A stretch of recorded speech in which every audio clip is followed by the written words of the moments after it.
So Jane Crafter, when you came in line, I recognized you immediately.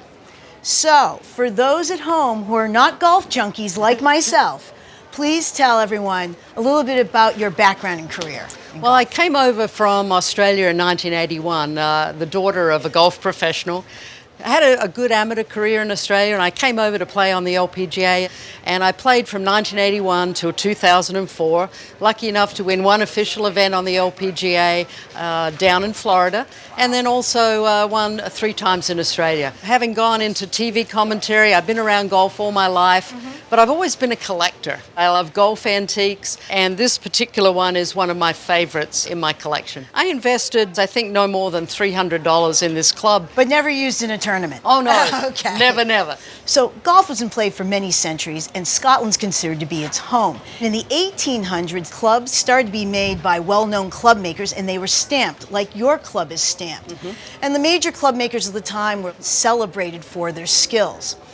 The major era of long-nosed clubs was in the 1800s, and by the 1900s, though, with the advent of golf for the leisure class, many more people wanted to play. The demand became so much higher.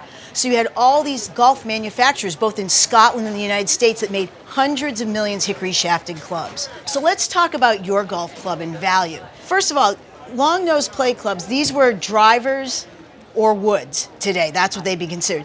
So I'm looking at this club, when you brought it in, I wasn't sure about it. Now, I've sold a lot of golf clubs, I've appraised a lot of golf clubs, and sometimes things are just shades of gray. So I'm going to use kind of a golf term that you'll appreciate, stymie. Right. I'm a little stymied right now. Because you see how it's stamped Stewart here? Yes. There is no major club maker named Stewart. Right. There's Tom Stewart out of Scotland, but he was known for cleeks, or what are known as irons today. Right. So that to me was confusing right off the top.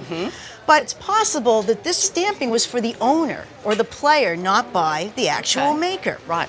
I talked to 3 different specialists, and I sent them photos about this club because, look, there's just something about it I'm not quite sure. So I got one opinion from one longtime golf auctioneer who felt it was from the 1880s. Right. So then I went to specialist number 2, and he felt this head did not have the workmanship or the craftsmanship of heads that were made by the major club makers at that time. And he thought that possibly this may have been a later head that was married to this shaft. I have a third that did tell me that Tom Stewart, for a brief period in the 1890s, made transitional golf clubs. But transitional heads tend to be much squatter, like the clubs of today. Right.